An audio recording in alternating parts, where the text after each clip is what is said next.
High বন্ধুরা, কেমন আছেন আপনারা সবাই? আশা করি ভালোই আছেন। তো প্রতিদিনের মতো আজকেও একটা নতুন ভিডিও নিয়ে আপনাদের কাছে হাজির হয়েছি। তো আমরা কেন ভিডিও তৈরি করছি? তার মূল কারণ হচ্ছে বিজ্ঞান যে কেবল ল্যাবরেটরি বিষয় নয়, এটা যে দৈনন্দিন জীবনে যে কাজে লাগার মতো যে কয়েকটা বিষয় আছে তার মধ্যে এটাও যে একটি, সেই বিষয়টাকে অত্যন্ত সরলভাবে উপস্থাপন করার জন্যই আমরা এই চ্যানেলের ভিডিওগুলো তৈরি করে থাকি। চ্যানেলের ভিডিওগুলো যদি আপনাদের উপকারী মনে হয় তাহলে অবশ্যই চ্যানেলের ভিডিওগুলোকে আপনারা সাবস্ক্রাইব করবেন। পাশে থাকা বেল আইকনটি প্রেস করে তার নোটিফিকেশন পাওয়ার জন্য আপনারা অবশ্যই করবেন। আর সেই সাথে আপনাদের যদি মনে হয় ভিডিওটি আরও মানুষের কাছে শেয়ার করা দরকার, তাহলে অবশ্যই ভিডিওগুলো শেয়ার করবেন। আর হ্যাঁ, আপনাদের যদি কোনো মন্তব্য করার থাকে তাহলে অবশ্যই আমাদেরকে কমেন্টে জানাবেন। এখন আসি আমাদের ভিডিওর টপিকে। তো আজকে আমাদের ভিডিওর টপিক হচ্ছে কোনো একটা বস্তুর আয়তন কীভাবে নির্ণয় করা। তো একটা জিনিস আপনাদেরকে বলে রাখি যে একটা বস্তুর যদি আপনি দৈর্ঘ্য, প্রস্থ এবং উচ্চতা না জানেন, আপনি কখনোই একটা বস্তুর আয়তন নির্ণয় করতে পারবেন না। এবং কি শুধু তাই নয়, সেই বস্তুর যে দৈর্ঘ্য, প্রস্থ এবং উচ্চতা ইউনিফর্ম হতে হবে, অর্থাৎ একদিকে দেখতে যেরকম অন্যদিকে দেখতে একই রকম হলেই তাহলে আপনি ওই বস্তুর আয়তনকে সহজে নির্ণয় করতে পারবেন। কিন্তু বস্তুটা যদি ইউনিফর্ম না হয়, অনিয়তাকার হয়, তাহলে কিন্তু আপনি এই বস্তুর যে আয়তন আপনি কখনোই নির্ণয় করতে পারবেন না। উদাহরণ হিসেবে বলা যেতে পারে যে আপনি একটা পাথর নিলেন, সেই পাথরের আয়তন কত।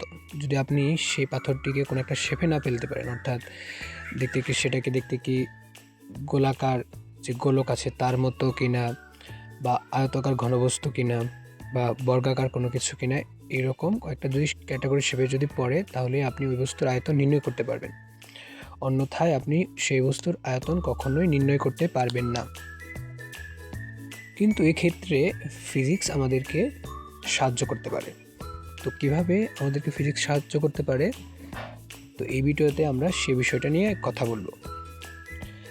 তো এই বিষয়টা সমাধান করার জন্য আমাদেরকে আজ থেকে প্রায় 3000 বছর আগে চলে যেতে হবে।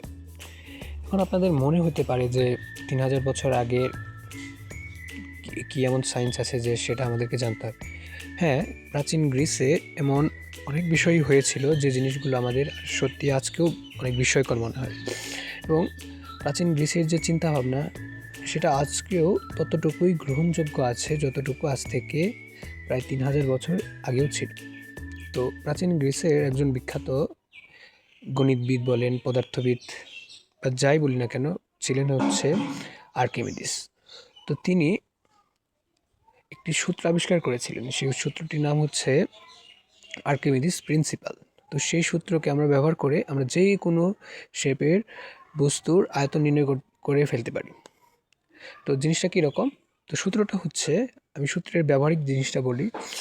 ধরুন একটা বস্তুকে আপনি একটা তরলে নিমজ্জিত করেন বা ডুবিয়ে দিলেন।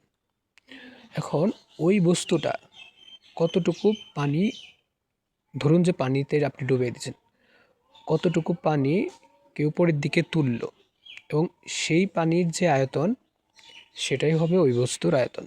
আমি আবার বলি, ধরুন একটা বস্তুকে, একটা পাথরকে আপনি একটা পানির যে বিকার তার মধ্যে ফেলে দিলেন, এবং এর কারণে পানির যে উচ্চতা সেটা আগে ছিল ধরুন 7 সিসি, এখন হয়ে গেল 12 সিসি। তাহলে ওই পাথরটার আয়তন হবে হচ্ছে কত? 12 - 7, অর্থাৎ 5 সিসি। অর্থাৎ এই যে বস্তুটা থাকবে তার আয়তন হবে 5 সিসি।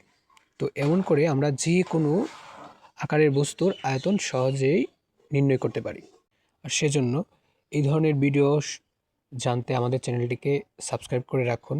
আর আপনাদের যদি কোনো ভিডিও জানার ইচ্ছা থাকে তাহলে আমাদেরকে জানান, আমরা চেষ্টা করব ভবিষ্যতে সেই রকম ভিডিওগুলো আপনাদেরকে সামনে উপস্থাপন করতে।